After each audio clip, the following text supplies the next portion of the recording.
Hello, everybody. I hope everybody's having a good week. Garrett Browne here again for Demo Days. We definitely have a really good one for you today. I'm excited too because we have Jason Cohen with Mission Control NOC and HelpDesk. How you doing, man? Yeah, I'm great. I'm looking forward to some warm weather coming up. But funny enough, where I am, I'm in Toronto, and the leaves are changing color, so it's actually a pretty time of the year. But it's very busy. We're in our busiest time of the year. Everything is good. How are you?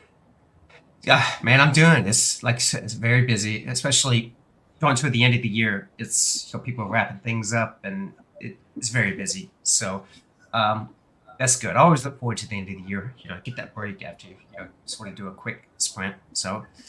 Um, so Jason, one of the reasons I'm excited today is because, well, you don't necessarily have a platform, but you do offer something that a lot of MSPs and need, and it's core and vital to our operations, um, and especially in today's economy and operational efficiency. Outsourcing to you guys have helped us knock SOC IT projects. Of course, I was looking at your website before, um, and it Fantastic. definitely. I mean, I want to know what I'm talking about, but it is one of those things where I'm like, I see MSPs every day who are, they're looking for people. They need specialized talent. On the flip side, I also see MSP techs going from MSP to MSP. And so there's a lot of movement, and I like the idea of outsourcing, but you guys are different. And I say that because um, you're not, you're not like overseas. That's appealing to me as somebody here in North America, because when I have my MSP, my clients would ask me, well, who are you using?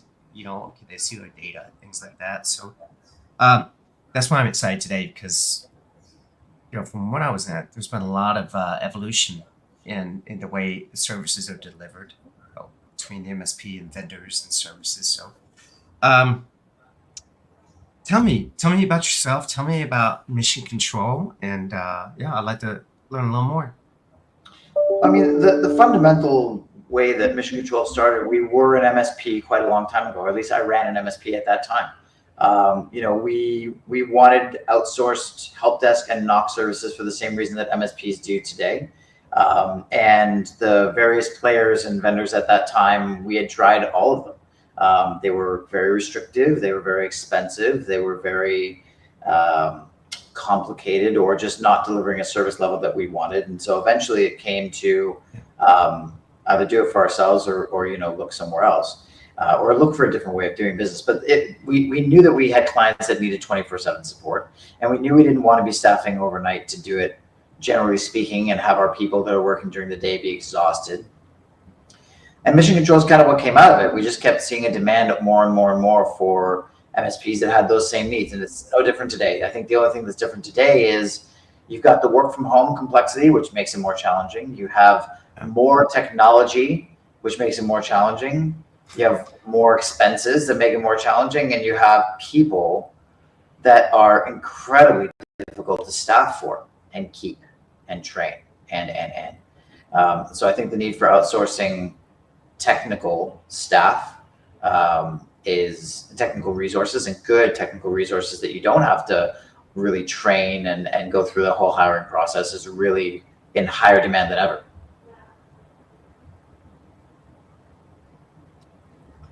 That's Yeah, that was one of the things too. I used to have problems with was when I first started my MSP. I could do a lot, right? But as I realized we're going to focus on law firms, entertainment firms. I realized, okay, you know what? Well, first of all, we're getting busy. Um, you know, I'm doing good. I'm getting in there and making sales, but then a lot of project type stuff, security stuff will come up, and I'm like, oh, okay, I could do the learning curve, but at the same time, I'm like, all right, it's time to expand. Finding those guys with the skill sets was difficult, and so what if I, if you don't mind me kind of starting from this, if I'm an MSP starting up, um, or I'm an MSP, he's been in business a few years. I'm looking to grow. Is Mission Control a good fit for me, or what does that look like? What do you guys look for in a partner with the MSP?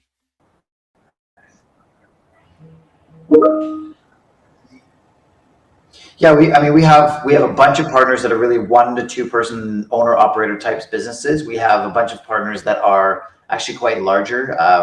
The largest one we have has 30 internal staff or 35 internal staff, something like that. But like I said, we have a bunch of 1 and 2 person owner operators, and they use us for different purposes. I think the smaller shops, the smaller MSPs are looking to grow.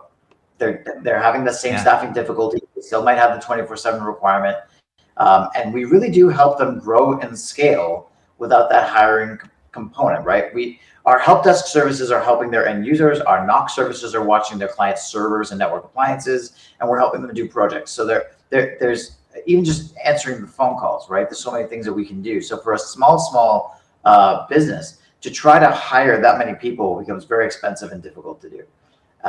If you're in the middle, where you've got, let's say, a handful of people and you've been doing business for a while, your processes are more mature, your MSP business is more mature, even your client service delivery is more mature, but you're still going to have to deal with a 24/7 component if you have clients that need it. There's still going to be certain skill sets that you're not going to be able to have without hiring them without a service like this. So there's still challenges. I still think we really do help MSPs grow and scale their business, so that the owner is not stepping in and being the guy that answers the phone at all weird hours, or doing the project after hours. I did a session not too long ago on exhausting your staff, right? And what that does, and the actual penalty of, and if you don't exhaust your staff, then you're exhausting yourself, right? Or there's a lot of routine things.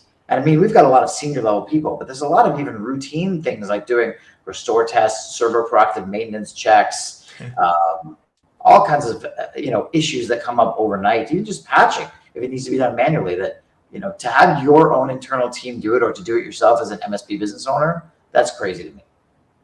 Yeah. Oh, I mean, but that's part of the gig. That you gotta. I've always called MSPs sort of accidental businessmen, because we've always been like, somebody say, I have a problem. Hey, I have a technical solution, but then we sort of say, okay, I need to learn how to grow this, the business aspect.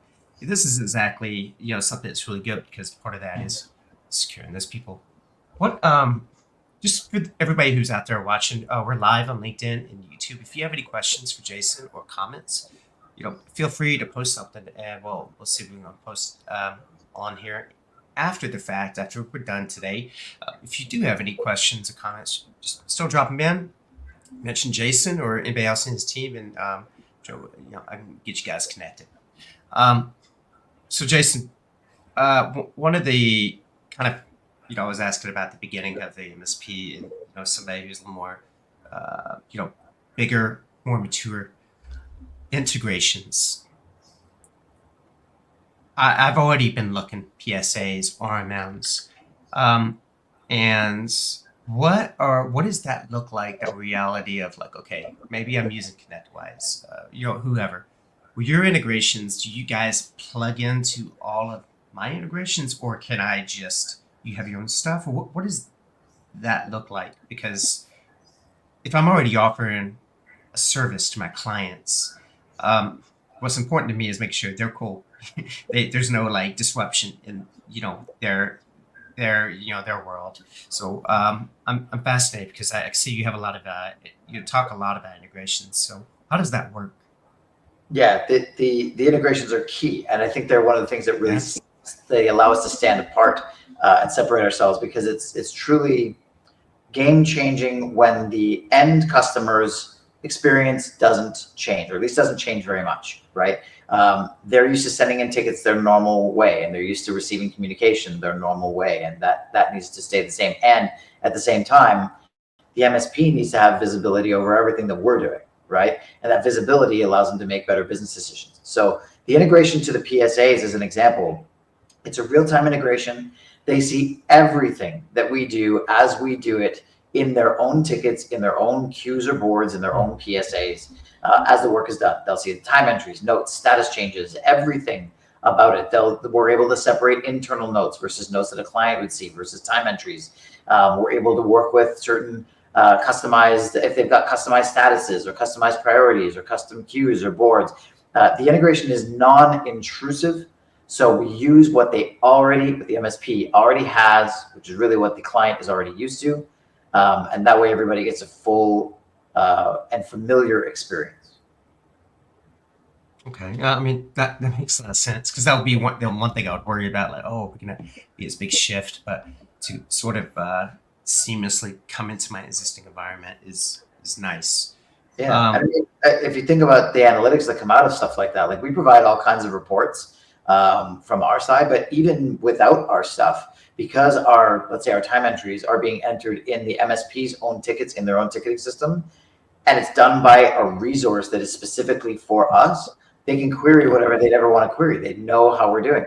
They know the amount of time we're spending. They know everything.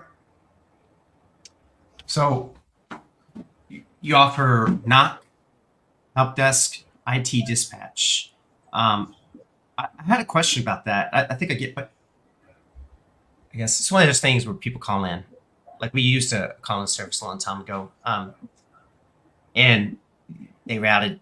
I don't know where they went. They were like Philippines or somewhere, but it was expensive. But at the same time, it was just a glorified calling rerouting service. So, what is IT dispatch? For MSPs, like how does that differ from a regular call sort of routing center? Yeah, and I don't want to knock on any sort of call answering services out there, but I think that the biggest difference is a call answering service. By the time they're done taking your end user's technical support call and they hang up, they're sending an email. It's generally speaking not an integrated thing. They're not making tickets. Maybe they might send an email to support, but that's not going to create a fully detailed ticket inside the ticketing system with issue types and sub-issue types and priorities and all that stuff. But that person that took that call answering call from that agency, the next call they take after they're done taking your end user's call is they're taking a call from another different company that might make socks. You know what I mean? It's that they don't have any industry experience. They're not specialized in IT support. They're taking calls. They're sending emails. That's kind of it for the most part. Mission Control, all our people do all day, every day is take those technical support calls. They are trained to understand the relationship between ticket priority and real life severity and impact, how businesses are affected by what's happening, to understand who might need to be contacted and what is actually happening when an Exchange server goes down or when a DNS server fails. So it's different. And again, the full ticketing piece of it with next steps, it's not just call somebody or email something. We're able to do ticket things and ticket assignments. There's lots of things we can do there. So that's a big separation. So, and that's what I was, because it was one of those things, but I need you to understand it. So this says we're down. You need to check this up. Like this is a P0. Get it up there, So that's good to know. And you also offer special projects. Is that something where, I've been stable as an MSP, we're doing great stuff, and they're like, hey, I can bring you guys in to do I don't know, stand up a new server on-prem, migrations and things like that. Is that the kind of things that you guys are able to do? Exactly. So I would say the most common things that we've been doing in the last few years have been migrations to cloud in some way, file servers to SharePoint, Azure, AD to Azure, Exchange to Office 365, that kind of thing. We've done a bunch of server rollouts where, let's say the server 2012s were end of life and they need to be replaced by something more modern. So we had a bunch of those projects. So yeah, absolutely. That's cool. So is that kind of something where client wants to do this? I've scoped it. I've got the specs. I come to you guys and say, hey, here's what we're going to do. You guys kind of figure out the roles, and then we kind of put the game plan together. Exactly. And the roles are key, right? Because even if I think of something like an Exchange migration to Office 365, the MSP may choose to be involved, and they may want to do, let's say, the Outlook rollouts, or they might want to do the smartphone touches for the end users, or they might just want to leave all of it to us. So depending on what we're asked to do, the scope changes and the quote would change.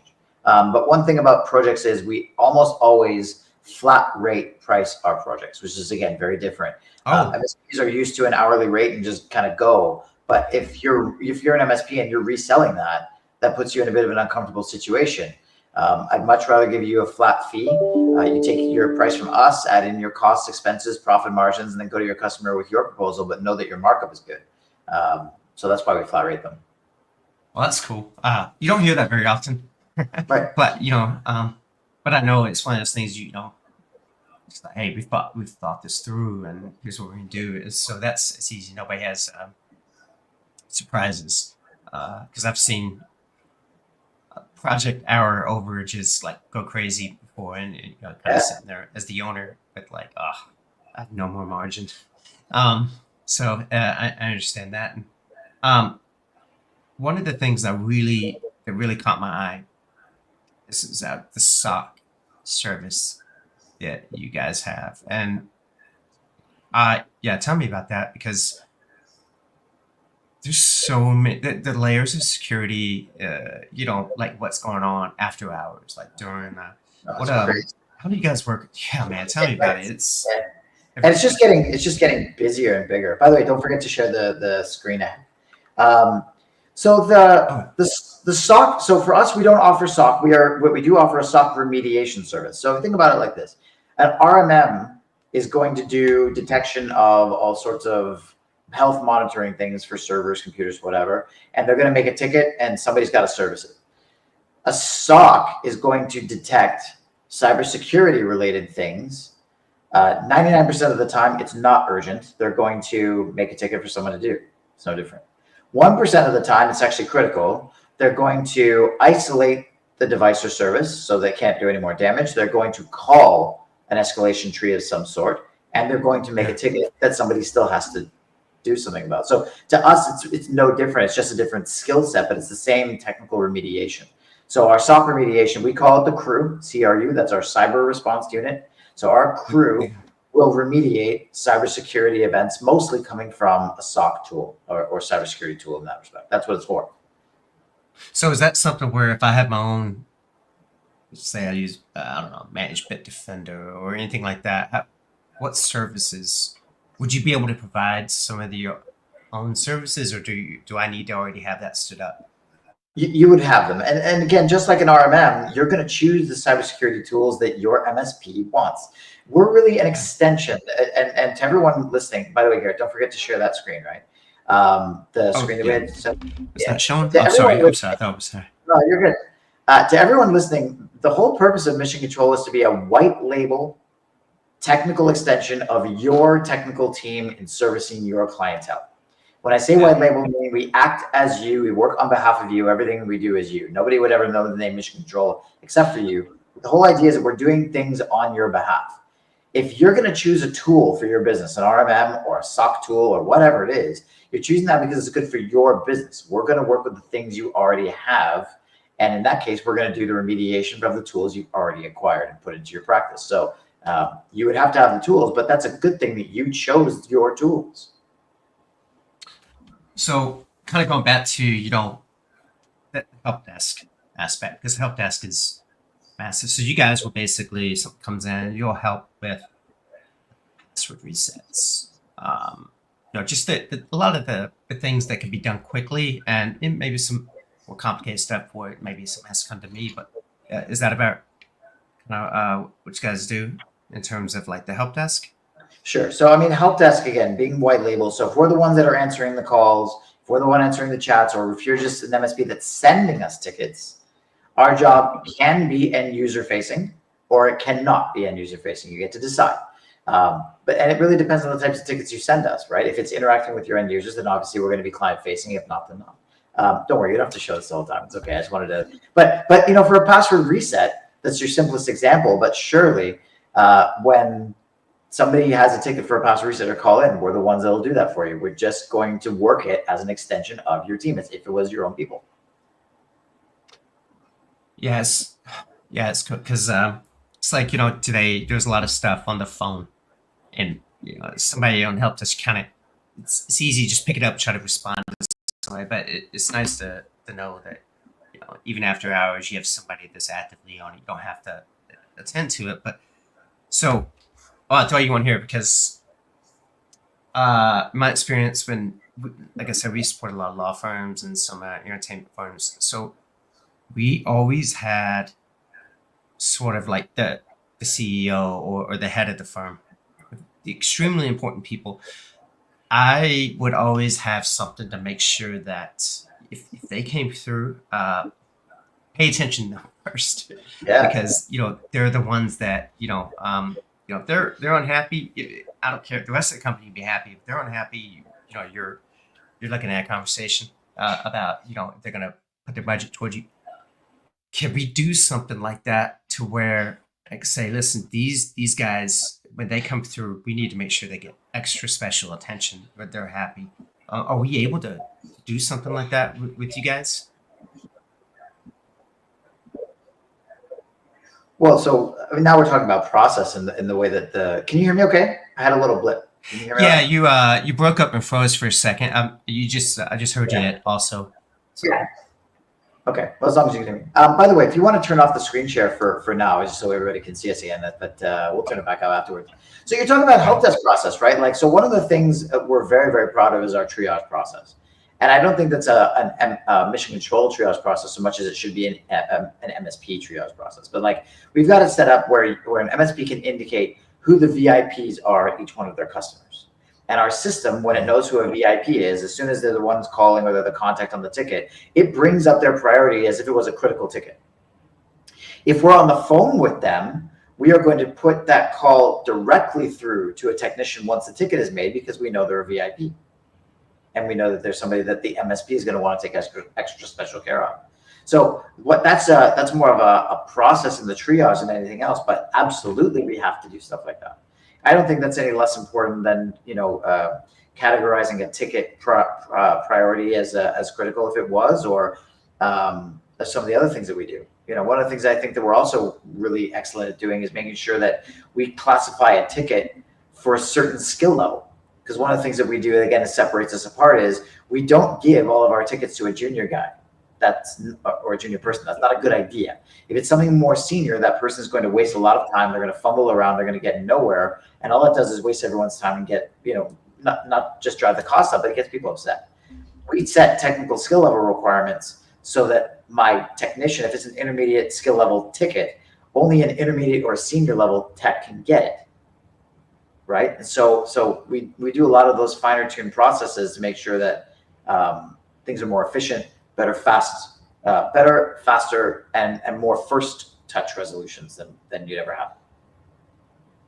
Yeah. See right there, that solves a lot of problems for me, because that's a big service delivery aspect. We'll make sure, like, hey, we're going to take care of you, especially talking to them from the beginning. So we'll make sure we do that. I like that. I like that, the VIP thing. We're going to wrap up here in just a few minutes, but I'm whatever size MSP. Say I'm a large one, a small one. Is this like one size fits all, or can I just kind of pick and choose? Like, say maybe I just need a SOC or whatever. Like, how does this work with you guys? Can I just I can work with y'all later to say what we want as we grow. We want to do this or that.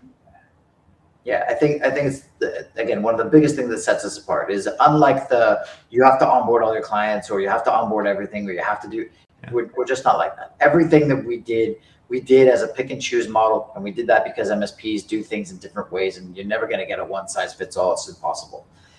We have services on a by device model. We have services on a by time model. You can choose, and you can pick and choose, mix and match that. If you were to go the by device model, if you had a customer that was 50 devices and you only want us to service 30 of them, you can do that. You don't have to onboard all the devices at a client. Even if you want the by device model, you can decide which machines are by device. You can do the rest by time or not at all. You can do help desk without NOC. You can do NOC without dispatch. You can do dispatch without projects. Every single thing that we do is piecemeal, pretty much. Very few minimums to worry about, and certainly not even any long-term commitments. We don't have a requirement to do annual contracts here. We can do month to month. We don't have any onboarding fees for MSPs to get started. So we've really tried to make everything about our offerings as selective and customizable as an MSP wants, all the way from the services they choose down to the rules and what we do. If an MSP just wants us for after hours or evenings, weekends, and holidays coverage, fine. If they only want us to take all those calls, but then only work the ones that are critical and high priority after hours, but leave the medium and lows for the MSP for the next morning, they can do that. There's almost no limit to the way that an MSP can decide how we do what we do. It's open. Did I hear you say no onboarding fees? There are no onboarding fees. There are no annual contracts. I feel like something's wrong here because that's crazy. That's crazy, man. No, seriously, because onboarding is that's a big one. You know, a lot of people are like, oh, it's onboarding fees. So considering what you guys do, that's I like that. You know, I like that a lot. Okay, last question before we go. But with the onboarding, what would an onboarding timeline look like? Like just in ballpark. I know everybody's different. I get it, but what do you guys try to? What does that look like? Well, onboarding shouldn't be terribly different MSP to MSP. You know, they'll have maybe different PSAs, different RMMs, different documentation systems, etc. But our onboarding period, we tell an MSP that it's 2 weeks start to finish. Really, we get it done most of the time in 1 week. The onboarding is really the process of integrating with those tools. So PSA, RMM documentation. If the MSP is using Slack or Teams, we will integrate with their Slack or Teams so we can real-time communicate with their people, just like a team of people. So it's about getting those integrations set up. It's about getting ticket flow working and tested. It's about provisioning a phone number so that they can forward calls to us, because if they're going to have us answer calls, the end user should never call us. They should always call the MSP, and the MSP and then control the forwarding of the call to us. So we provision a dedicated number, so that way we know it's their customer. We can answer the phone as them. All the integration stuff on our side happens because we know it's that MSP's client. So it's about setting all of that up. So it's 2 weeks start to finish at a maximum. And I love the fact you guys are offering everything white labeled. Yep. That's a big one, you know. So not to confuse the customer, because that's part of the experience. But yeah, even when we dial out as the MSP's main business number, not as our special number. So again, we can dial out as the MSP. Everything's white labeled. Our time entries in the ticketing system, everything. I love it. No, seriously, I love it. I'm not saying this for an interview, but this is a very appealing service, you know, for any size MSP. And okay, well, look, here's what we'll do. I know we have to wrap it up. I am going to bring that back up. But for everybody who is watching right now, feel free. We're going to be wrapping it up, but feel free to leave a comment or question for Jason, his team on LinkedIn or YouTube. You can mention them to get in touch with you. You also see here. Jason, what are we looking at here? We have a scan, a QR code. So we've got a special promo that we got with the channel program that would save an MSP significant amount of money each month if they were part of both and or they saw this video. So that scan will take them to a particular landing page that's tracked, so we know it came with the channel program meeting today. It'll just ask for some basic information so that we can make sure that you're a real MSP. Yeah, we're just qualifying the seed. But once you do that, obviously we'll be in touch. We'll have conversations. The first thing we want to do is understand, if you were to turn us on tomorrow, what are we doing? What do you want us to do? We end up in good strategy conversations, but doing that scan would get the immediate savings on the table. So I want to do that for sure. That's cool. I've for those of you out here, before we wrap up, just definitely go to missioncontrolnoc.com, check them out. You can go to channelprogram.com, search for Mission Control NOC. You can check out the user reviews for them, and of course, you can definitely reach out to them on socials. Any last words before we wrap it up here, Jason? Well, first of all, thank you to you and the channel program. I appreciate this opportunity. If you're an MSP and you're looking to grow and hiring is a problem, or you just don't want to staff for certain things, everything from taking end user calls, that's true, right? Everything from taking end user calls to working through end user problems, if the ticket already exists, to RMM alerts, to restore tests, to proactive maintenance on servers, to server stuff, to projects, to you name it. If it is a technical service and it can be done remotely, and you are looking to potentially have another group because again, you're not with us, you're getting an army if you need it. All staff 24/7 around the clock. If you're looking for a service like that, please reach out to us. I'll be happy to talk to you personally if you'd like. And we can talk to the strategy of what you'd be looking to do and know if it's a good fit for both of us. I like it. I like it. Well, Jason, thank you very much for your time. Now you got to go jump on an airplane, and you're going heading down to Florida. Yes. So enjoy the sun and weather down there. And for everybody else, thank you so much for joining today's demo days. And just reach out to Jason and his team. And until then, I'll see you guys next week. Thanks. Y'all have a good one. All the best. All right. Thank you.